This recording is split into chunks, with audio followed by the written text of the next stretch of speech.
You know, when we think about how wars are won, we usually picture these huge, dramatic battles, right? Clashing armies, heroic charges, the whole deal. But what if a massive invasion was already doomed before the first real shot was even fired? Well, that's exactly what we're diving into today, the Italian invasion of Egypt in 1940.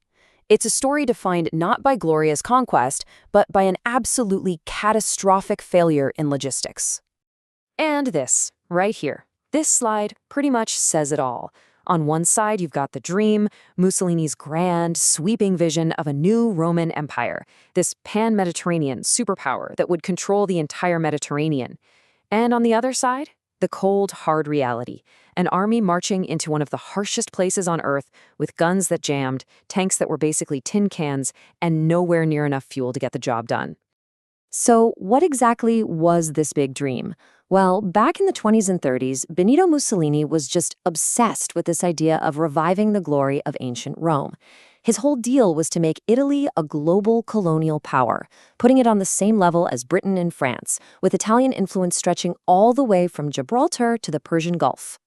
And the absolute crown jewel of that dream was Egypt. When Mussolini threw Italy into World War II in June of 1940, his eyes were locked on it. And why Egypt? Simple. If you control Egypt, you control the Suez Canal. And the Suez Canal was the vital artery connecting Great Britain to its empire in India and the Far East. For Mussolini, taking it wouldn't just be a victory, it would be a way to cripple the entire British war effort. Okay, so that's the dream. Big, right? But what about the tools Mussolini actually had to make it happen? Well, the Italian military was, to put it mildly, completely and utterly unprepared for the kind of modern, mechanized war that World War II had become. Let's just start with the tanks. The main Italian medium tank, the M11, was seriously underpowered and had armor so thin it was basically useless. The British, on the other hand, had the Matilda. With 50 millimeters of armor, it was virtually impenetrable to most Italian anti-tank guns. It was like sending a tin can to fight a mobile bunker. And these problems weren't just about the big stuff. It went all the way down to the individual soldier. The standard-issue Italian Breda machine gun was notorious for jamming the second that fine desert sand got into its mechanism. Now, compare that to the legendary reliability of the British Lee Enfield rifle. I mean, when your most basic equipment can't even handle the environment you're fighting in, you are already in deep, deep trouble. And I want to be super clear here, this wasn't just a few bad weapons. The flaws were system-wide. The powerful Italian Navy often stuck in port because of a critical shortage of fuel. The Army's trucks, vastly inferior. Their radios for communication, poor, which made coordinating anything a total nightmare. And they were still handing out rifles based on a design from 1881. Can you believe that? This was an army equipped for the last war, not the one they were actually in. So with this totally unprepared force, Italy launches its invasion. And almost immediately, whatever plan they had just starts to fall apart. It turned out their main enemy wasn't just the British. It was the desert itself. The whole lead-up to the invasion was just filled with bad omens. You had the British already poking and prodding with raids on Italian positions. The experienced governor of Libya, a guy named Italo Balbo, was tragically killed in a friendly fire incident. His replacement, Marshal Graziani, knew his army wasn't ready, and he really did not want to attack. But Mussolini, getting impatient back in Rome, basically threatened to fire him if he didn't get a move on. Now, the British, on the other hand, had a really clever plan. Their commander, Archibald Wavell, knew he was seriously outnumbered, so instead of trying to fight head-on, he planned what's called a fighting withdrawal. The idea was to have his forces harass the Italians, fall back, and just lure that massive Italian army deeper and deeper and deeper into the desert, stretching their already flimsy supply lines until they just snapped.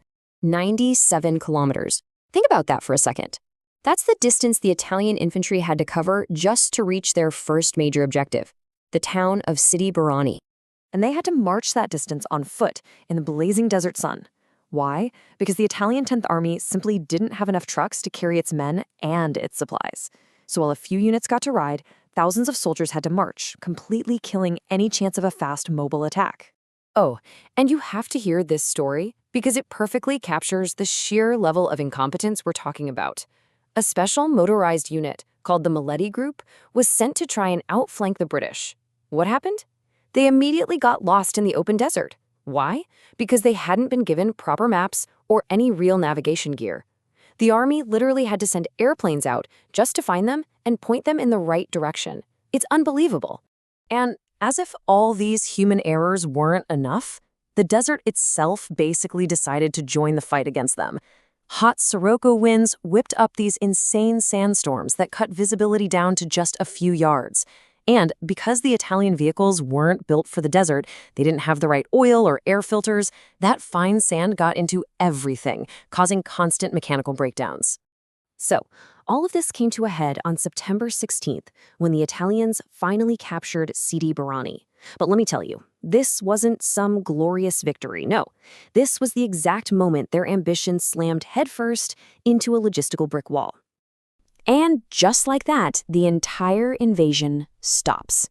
It just grinds to a complete halt. Graziani's massive army is now stuck, hundreds and hundreds of miles away from its main supply port in Tripoli, sitting at the end of an impossibly long and totally vulnerable supply line. So why did they stop? The simple truth is they had to. It was physically impossible to go on. Their supply lines were stretched way too thin. They didn't have the trucks to bring up the food, the water, and the fuel they needed to keep advancing. All their momentum was gone. So instead of attacking, they started digging in, building a series of fortified camps while they waited. Get this, for engineers to build a brand new road and lay a water pipeline all the way from Libya. The invasion was over. And this, right here, is the textbook definition of the whole event.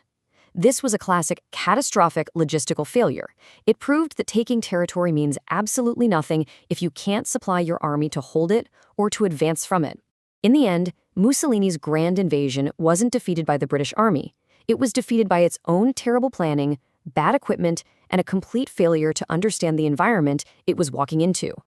It really leaves you with a final thought, doesn't it?